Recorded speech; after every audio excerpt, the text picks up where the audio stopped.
বন্ধুরা এসএসসির তরফ থেকে এসএসসি জিডি কনস্টেবলের অ্যান্সার কি পাবলিশ করে দেওয়া হয়েছে। অ্যান্সার কি চেক করার জন্য প্রথমত এসএসসির তরফ থেকে যে লিঙ্ক তারা দিয়েছে বা লিঙ্ক পাবলিশ করা হয়েছে, সেই লিঙ্কে তোমাদেরকে ক্লিক করে কিন্তু অ্যান্সার কি চেক করতে হবে। লিঙ্ক তোমরা সরাসরি কিন্তু টেলিগ্রামে পেয়ে যাবে। তোমরা অন স্ক্রিন দেখতে পাচ্ছ, আমরা কিন্তু টেলিগ্রামে সরাসরি লিঙ্ক দিয়ে দিয়েছি। লিঙ্ক তোমরা যদি এই লিঙ্ক পেতে চাও তাহলে টেলিগ্রামে জয়েন হয়ে যাও। টেলিগ্রামে সার্চ করে গিয়ে তোমরা সার্চ করো ফোর্স একাডেমি, তাহলে কিন্তু চ্যানেল পেয়ে যাবে এবং সেখানে জয়েন হলেই তোমরা কিন্তু এই লিঙ্ক পেয়ে যাবে। লিঙ্কে যখনই তোমরা ক্লিক করবে একদম সরাসরি তোমাদের কাছে একদম ব্রাউজার খুলে চলে আসবে। তোমরা অন স্ক্রিন দেখতে পাচ্ছ। তো সেই ব্রাউজারে তোমরা চলে আসবে, গুগল বা ক্রমে গিয়ে তোমরা এটাকে ওপেন করবে লিঙ্কটাকে। এখানে তুমি তোমার রোল নাম্বার এবং পাসওয়ার্ড তুমি দিয়ে দেবে। তোমরা অন স্ক্রিন দেখতে পাচ্ছ রোল নাম্বার এবং পাসওয়ার্ড। রোল নাম্বার তোমরা অ্যাডমিট কার্ডে পেয়ে যাবে এবং পাসওয়ার্ড কিন্তু তোমার ডেট অফ বার্থ অর্থাৎ ডিওবি কিন্তু তোমার পাসওয়ার্ড হবে। সেটা দিয়ে তুমি লগ ইন অপশানে তুমি ক্লিক করবে। লগ ইন অপশানে তুমি যখনই ক্লিক করবে তোমাদের কাছে আরও একটি পেজ খুলে চলে আসবে এবং সেখানে ক্লিক হেয়ার বলে একটা অপশান দেখতে পেয়ে যাবে। সেখানে ক্লিক করলে তোমার কাছে কিন্তু পিডিএফ খুলে চলে আসবে। তো সেই পিডিএফ থেকে তুমি কিন্তু সরাসরি কাউন্টিং করতে পারবে। তো আমি এই ভিডিওর মাধ্যমে আমি তোমাদের সঙ্গে শেয়ার করে দেবো কীভাবে তুমি তোমার অ্যান্সার কি কাউন্টিং করবে এবং অ্যান্সার কি কীভাবে মিলাবে সেটি কিন্তু আমি শেয়ার করব। তো অবশ্যই তুমি ভিডিওটা শেষ পর্যন্ত দেখো, তাহলে কিন্তু তুমি সঠিকভাবে অ্যান্সার কি মিলাতে পারবে। তো বন্ধুরা অ্যান্সার কি তোমরা এরকমভাবে দেখতে পেয়ে যাবে। এরকমভাবে পিডিএফ কিন্তু তোমাদের থাকবে, একদম 80টি কোয়েশ্চেন কিন্তু পিডিএফ তোমরা পেয়ে যাবে। এখানে দেখো প্রথমে কিন্তু তোমাদের রিজনিং থাকবে অর্থাৎ জিআই থাকবে, তারপরে কিন্তু তোমাদের জিকে এবং জিএস থাকবে, তারপরে কিন্তু তোমাদের থাকবে ম্যাথ থাকবে, তারপরে কিন্তু তুমি যেটা ইংলিশ বা হিন্দি করেছো সেটা কিন্তু তোমাদের থাকবে। ওকে, তো প্রথমে আমি তোমাদেরকে দেখিয়ে দিচ্ছি। ধরে নাও এই যে 2 নম্বর প্রশ্নটা, এই 2 নম্বর প্রশ্নটা হলো রিজনিং। এখানে দেখো তোমাদের যে রিজনিংটা, এই রিজনিংয়ে যে অ্যান্সার তোমাদের 4টি অপশান কিন্তু দেওয়া হয়েছে। সঠিক যে অ্যান্সার তোমরা দেখতে পাচ্ছ 3 নম্বরটা কিন্তু সঠিক অ্যান্সার। তুমি যেটা অপশান চুজ করো না কেন, এর সঠিক উত্তর কিন্তু 3 নম্বর অপশানটা। ওকে, 3 নম্বর অপশানটা কিন্তু সঠিক উত্তর।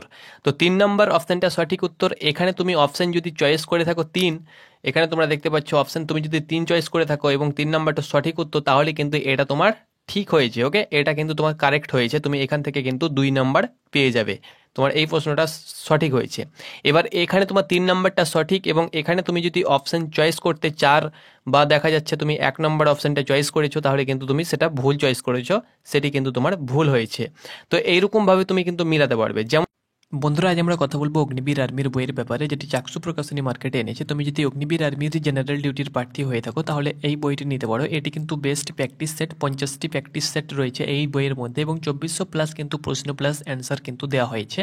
তুমি তোমার প্রিপারেশনটাকে যদি আরও মজবুত করতে চাও তাহলে কম্বো প্যাক নিতে পারো। সব পোস্টের জন্য কিন্তু বই অ্যাভেলেবল রয়েছে, লিঙ্ক ডিসক্রিপশানে রয়েছে। এইরকমভাবে তুমি কিন্তু মিলাতে পারবে। যেমন এখানে দেখতে পাচ্ছ এটাও কিন্তু সেম, এখানেও কিন্তু তোমরা দেখতে পাচ্ছ ডিকশনারি। তো ডিকশনারিতে কিন্তু এখানে তোমরা দেখতে পাচ্ছ 4টি অপশান দেওয়া হয়েছে। 4টি অপশানের মধ্যে 2 নম্বর অপশানটা কারেক্ট এবং এখানে অপশান চুজ সে কিন্তু ক্যান্ডিডেট কিন্তু 2 নম্বর অপশানটাই কিন্তু চয়েস করেছে, তোমরা অন স্ক্রিন দেখতে পাচ্ছ, তারও কিন্তু এটা ঠিক হয়েছে। তো এইরকমভাবে তোমরা 20টি যে রিজনিং রয়েছে 20টি রিজনিং তোমরা কিন্তু এখান থেকে সরাসরি মিলাতে পারবে ফাটাফাট। তারপরে কিন্তু তোমরা চলে যেতে পারবে একদম সরাসরি, তোমরা চলে যাবে জিকের পাতায়। জিকেতে তোমরা দেখতে পাচ্ছ এরকমভাবে কিন্তু জিকে তোমরা মিলিয়ে নেবে। এখানে দেখো তুমি যেটা এবং যে অপশানটা তুমি একদম যে কোশ্চেনটা তুমি করোনি নট অ্যান্সার, সেটা কিন্তু নট অ্যান্সার কিন্তু লেখা থাকবে। এখানে কিন্তু কোনো রকম চুজ অপশান থাকবে না এবং এখানে কিন্তু রাইট মার্কটা অর্থাৎ প্রশ্নের সঠিক উত্তরটা তোমরা দেখতে পেয়ে যাবে এবং তুমি করোনি অর্থাৎ এটা কিন্তু তুমি হাত দেওনি, অর্থাৎ এটা তুমি অ্যাটেম্প্ট কিন্তু করোনি। ওকে, তো এরকমভাবে তুমি কিন্তু দেখতে পেয়ে যাবে। তার সঙ্গে সঙ্গে সেখান থেকে তুমি সরাসরি ম্যাথে চলে আসতে পারবে। পরপর কিন্তু তোমাদের থাকবে, এখানে তোমরা দেখতে পাচ্ছ তোমাদের ম্যাথ। তো ম্যাথের পরে কিন্তু তোমরা পেয়ে যাবে ম্যাথের পরে কিন্তু তোমাদের থাকবে ইংলিশ। তোমরা দেখতে পাচ্ছ তুমি যদি ইংলিশ করে থাকো, যেহেতু ক্যান্ডিডেট ইংলিশ করেনি সেহেতু ইংলিশে হাত দেয়নি, ইংলিশের অ্যান্সারগুলো কিন্তু থাকবে। কিন্তু ইংলিশ তুমি যদি না করে থাকো তাহলে কিন্তু সরাসরি তুমি চলে যাবে একদম হিন্দি, যেটা তুমি করেছো গ্রামার সেটাতে। তো দেখতে পাচ্ছ এখানে কিন্তু হিন্দি গ্রামার। তো এইরকমভাবে কিন্তু তুমি সরাসরি অ্যান্সার কিগুলো মিলাতে পারবে এবং পার্টভাবে তুমি খাতায় লিখতে পারবে। ধরে নাও জিকেতে তুমি কটি করেছো সেটা তুমি খাতায় লিখে নিলে, কটি ঠিক হলো কটি ভুল হলো। তারপরে দেখা যাচ্ছে যে তুমি হিন্দি কটি ঠিক করেছো কটি ভুল করেছো সেটি কিন্তু তুমি লিখে রাখলে এবং ম্যাথ কটি ভুল করেছো কটি ঠিক করেছো সেটি লিখে রাখলে এবং তুমি তার সঙ্গে সঙ্গে তোমাদের যে রিজনিং রয়েছে রিজনিং তুমি কটি ঠিক করেছো কটি ভুল করেছো সেটি কিন্তু লিখে রাখলে। তারপরে কিন্তু শেষে কাউন্টিং করলে এবং নেগেটিভ মার্কিংটা বাদ দিয়ে তুমি কিন্তু টোটাল কত মার্ক হলো তুমি কিন্তু সেটা জানতে পারবে। 8টি কোয়েশ্চেন তুমি যদি ভুল করো তাহলে প্রাপ্ত নাম্বার থেকে 1টি কোয়েশ্চেনের মান অর্থাৎ 2 নম্বর কিন্তু কেটে নেওয়া হবে। ওকে, অর্থাৎ 8টি কোয়েশ্চেন তুমি ভুল করলে 2 নম্বর কেটে নেওয়া হবে। এটা তুমি নেগেটিভ মার্কিং তোমাদের রয়েছে। তো এটি ছিল আপডেট। এরকমভাবে তোমরা মিলাও, এরকমভাবে মিলালে তুমি কিন্তু সঠিকভাবে মিলাতে পারবে।